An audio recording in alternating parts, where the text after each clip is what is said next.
Hello, it's me, Beholder, and I'm back with another comfy synth review, discussion, thing.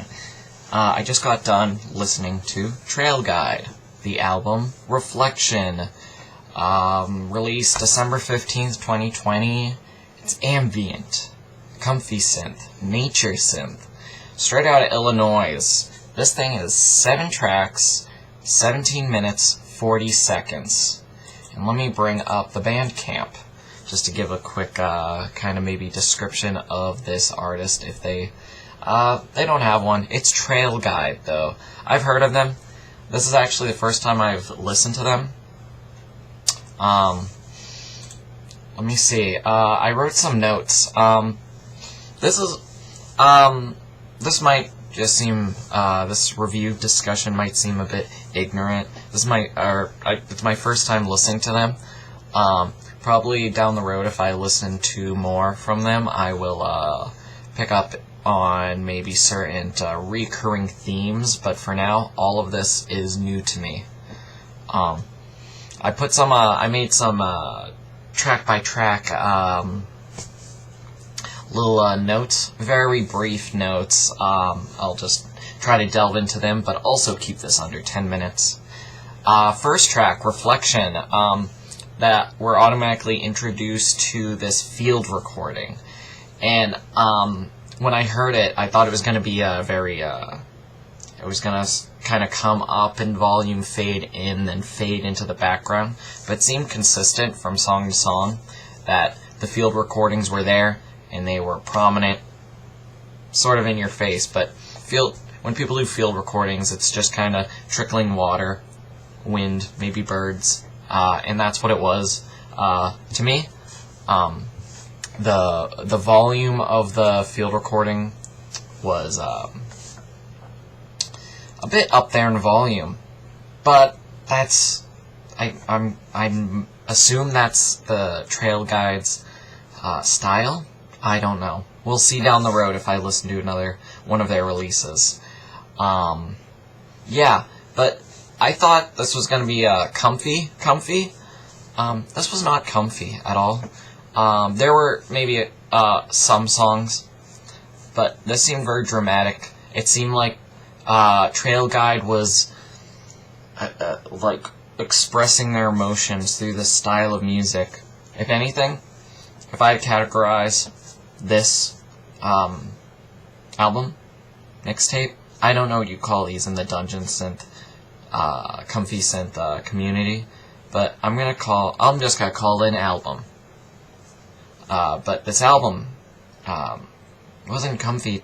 It just seems like a means of expressing in an instrumental way certain like emotions they're feeling, because the chords and notes they're using aren't comforting. Maybe a couple tracks, but this is very emotional, very dramatic. Just my opinion, though. Comfy Blankets, the second track. I hear the instrument, not the field recording, but the instrument has like some tape distortion, some tape warmth, a bit warpy. I get that's the best way to describe it. I like that, but it seems to be fighting with the volume of the field recording once again. I like field recordings. I have nothing against that.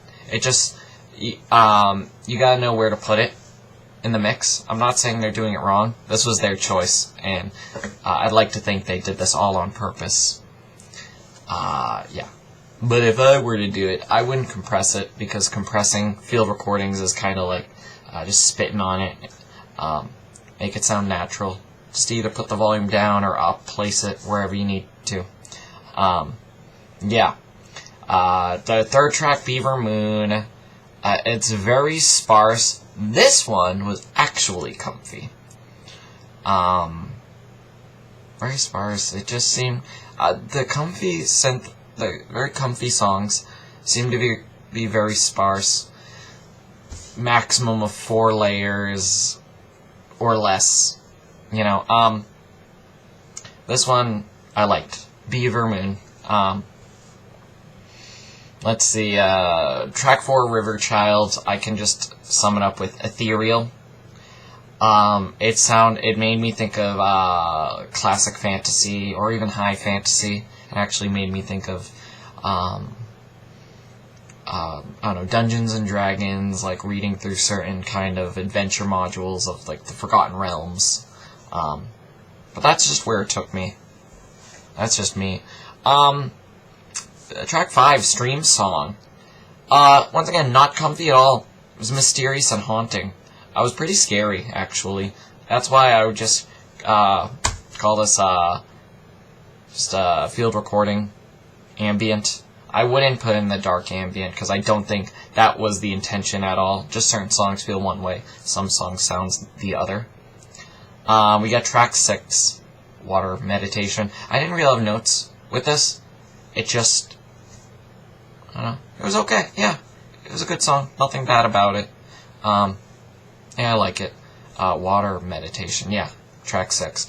Then to track 7, we have Lost and Found, which is the longest track on this. I heard a part right in the beginning, or when the music came in, there was like some kind of vinyl skip warping sound. It reminded me a lot of The Caretaker, those series of albums. I think it's like he has 1 and then the series of 6 where it's supposed to be an audio representation of dementia and deterioration of the brain and mind and the whole human. And that's kind of what this was. I wouldn't call it ripping it off. It's just called, they were inspired. Yeah. Let's quickly talk about the album cover. I don't have much time left, but this, I'm going to assume they took this picture, the mountains, named Trail Guide. I like to think they hike.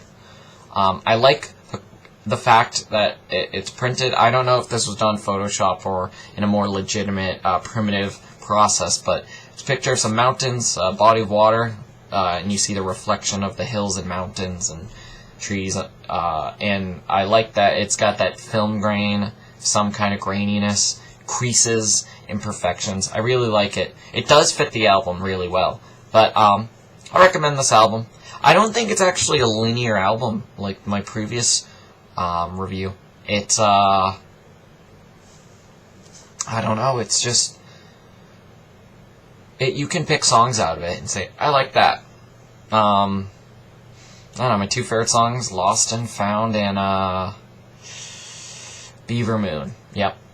I like those. I recommend it, and I can't wait to listen to more from Trail Guide. Thank you for watching. I'm Beholder. Yeah. Goodbye.